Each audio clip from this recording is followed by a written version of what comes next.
আসসালামু আলাইকুম এভরিওয়ান।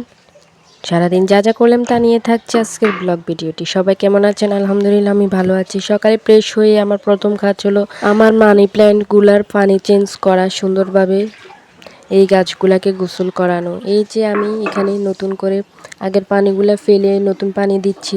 আপনি মানি প্ল্যান্টের সবসময় পানি চেঞ্জ করার চেষ্টা করবেন। যত সুন্দর এবং নতুন পানি থাকবে, নতুন পানি পাবে, এই মানি প্ল্যান্ট তত সুন্দরভাবে বড় হবে। বেসিনের উপর মানি প্ল্যান্টটার কাজ শেষ, পানি চেঞ্জ করে দিলাম এবং সুন্দরভাবে গোসল করিয়ে দিলাম। তারপরে আমার রুমের টেবিলে যেটা থাকে ওটাকেও আমি সুন্দর করে নতুন পানি দিয়ে দিয়েছি। দেখেন মাশাআল্লাহ, গাছগুলো আমার অনেক পছন্দের এবং খুব ভালো লাগে। আর এই গাছগুলো সহজে মরে না। আর রুমে যেখানেই রাখেন না কেন ওই রুমটা খুব সুন্দরভাবে ওরা সাজিয়ে তোলে। এই যে আমি সকালে ফ্রেশ হয়ে ভালোভাবে আমি রুটি বানাতে চলে গেলাম, নাস্তা রেডি করতেছি। সব মেয়েদের প্রথমে ঘুম থেকে উঠেই যা করা লাগে সব বিবাহিত আপুদের, এই যে আমিও তাই করতেছি। রুটি বানিয়ে নাস্তাটা রেডি করে নিলাম। আজকে পায়েস রেসিপি আর ছিল কালকের সবজি। এই তো আলহামদুলিল্লাহ নাস্তাটা করে নিচ্ছি।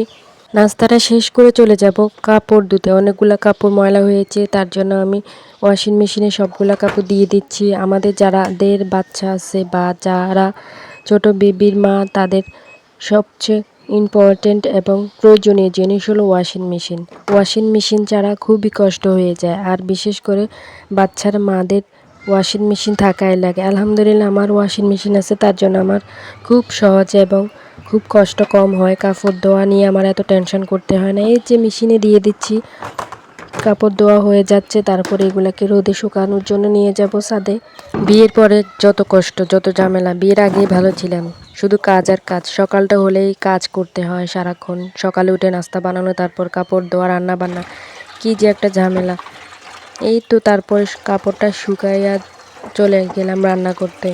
আজকে রান্না করব মসুরের ডাল। এর জন্য মসুরের ডালটা আমি ভিজিয়ে নিয়েছি। তারপরে গরুর মাংস দিয়ে আজকে আমি চাল কুমড়া রান্না করব। আমি গরুর মাংস বেশি করে রান্না করে কুকারে রান্না করে একটু একটু করে বক্সে রেখে দিই। আর যেদিন মন চাইবে তখন ওই দিন আমি একটু রান্না করি। এই যে এখানে আমি চাল কুমড়াটা দিয়ে গরুর মাংস রান্না করতেছি, আর সাথে শুটকি দিয়ে, মাছ দিয়ে আলুর শাক রান্না করব। দেখতে পাচ্ছেন কিভাবে রান্না করতেছি।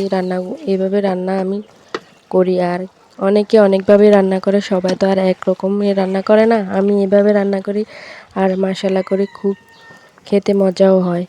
এই যে গরুর মাংস আর শাক রান্না হচ্ছে, আর ডালটা আমি কুকারে রান্না করে নিয়েছি আগেই। আমার ভিডিওটি আপনাদের কেমন লাগে আমি জানি না, নতুন আমি তাই চেষ্টা করতেছি সুন্দর সুন্দর ভিডিও আপনাদের সামনে নিয়ে যাওয়ার জন্য।